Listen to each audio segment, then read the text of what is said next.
These set of questions are about distributed computing paradigm and service-oriented computing paradigm.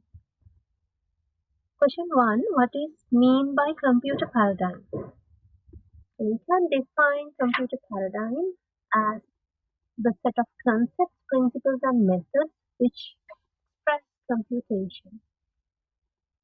And there are a number of computing paradigms named imperative computing, procedural computing, object-oriented computing, and service-oriented computing.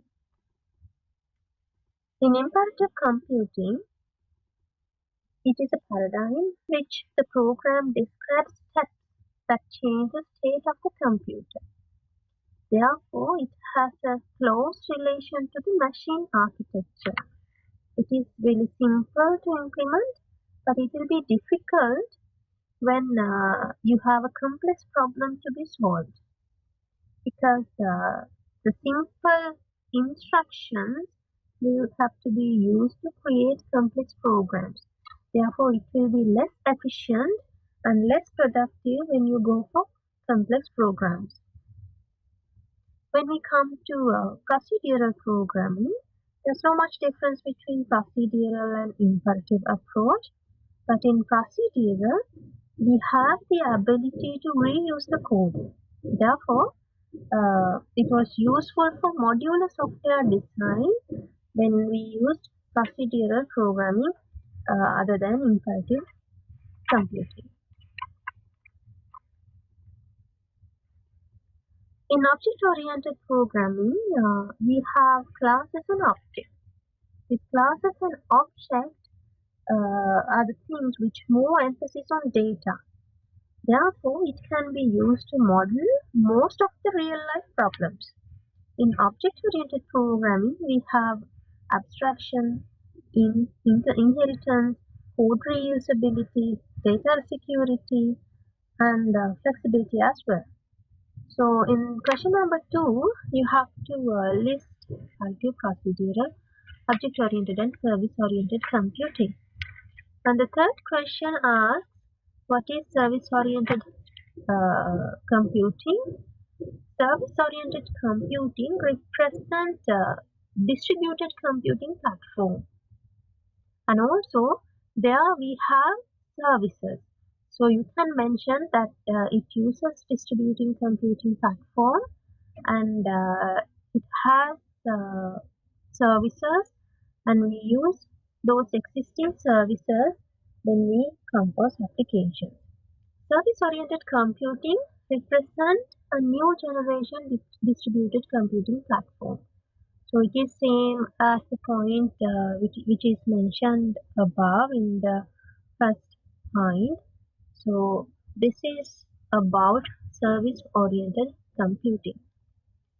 And fourth question, you have to define the term service-oriented computing. There are a number of definitions. If you search internet, you will find a number of definitions for service-oriented computing. Here we see two such definitions. First definition states that service-oriented computing is an emerging cross-disciplinary paradigm for distributed computing that is changing the way software applications are designed, architected, delivered, and consumed. And the second definition states service-oriented computing is a computing paradigm that utilizes services as the basic construct to support the development of rapid, low-cost, easy completion of distributed applications even in heterogeneous environments.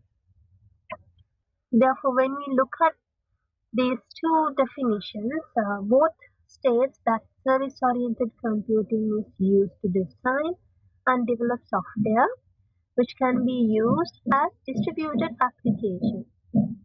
And to develop these, we use services as the basic construct.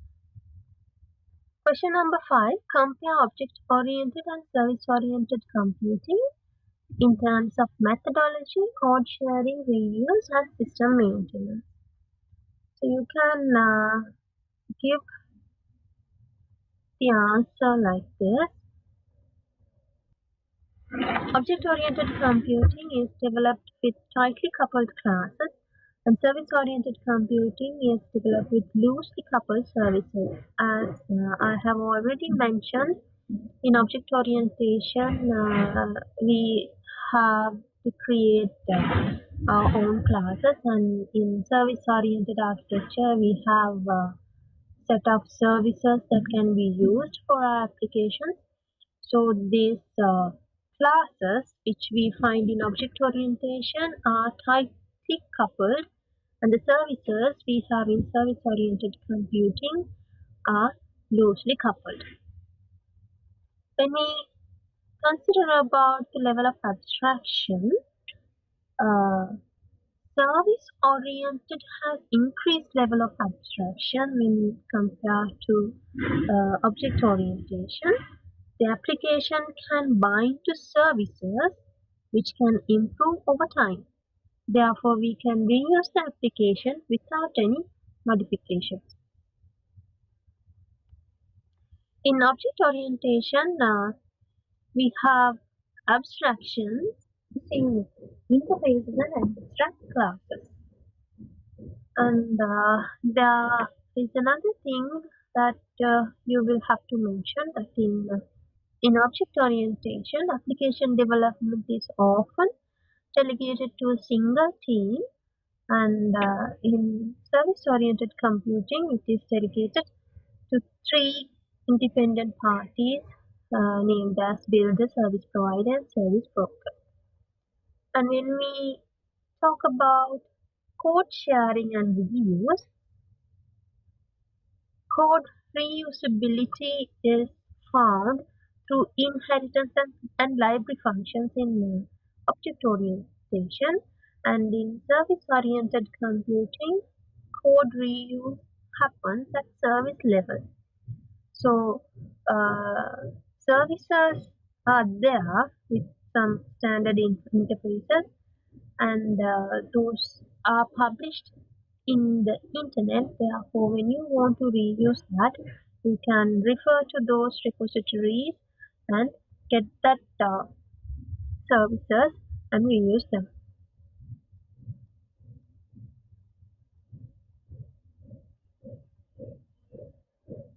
System maintenance.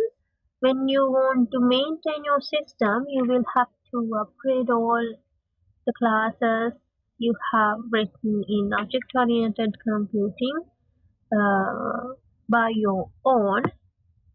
In service-oriented computing, the code resides on the service provider's computer because we use the services provided by the service provider.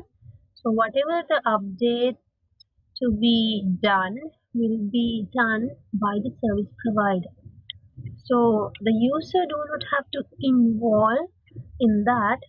What we do is we just use the services provided by the service provider. Question number 6. Prepare a list of service-oriented computing elements. So there are a number of service-oriented computing elements named service-oriented architecture, service orientation, service-oriented solution logic, services, service compositions, and service inventory. For question number 7, there's another term to be defined. Define service-oriented architecture. So in the previous question, you defined service-oriented computing, and here you have to define service-oriented architecture. So there's a small difference.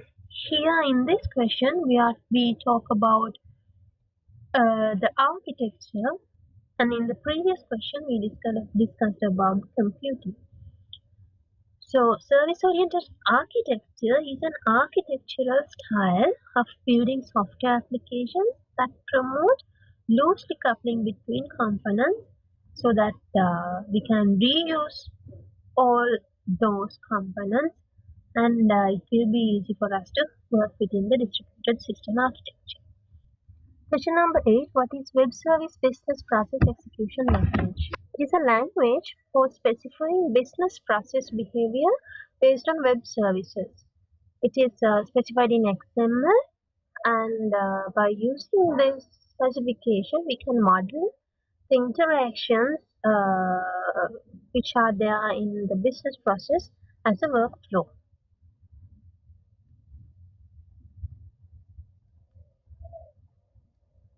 Question number 9. Prepare a list of commands used in web service business process execution language. So there are a number of commands mentioned here as invoke, receive, reply, wait, assign, throw, terminate, sequence, switch, while, scan, flow. Question number 10. What is ESB? ESB means Enterprise Service Bus. It is a bus-like architecture which implements communication system between different applications in service-oriented architecture. For this question, you do not have to draw a diagram.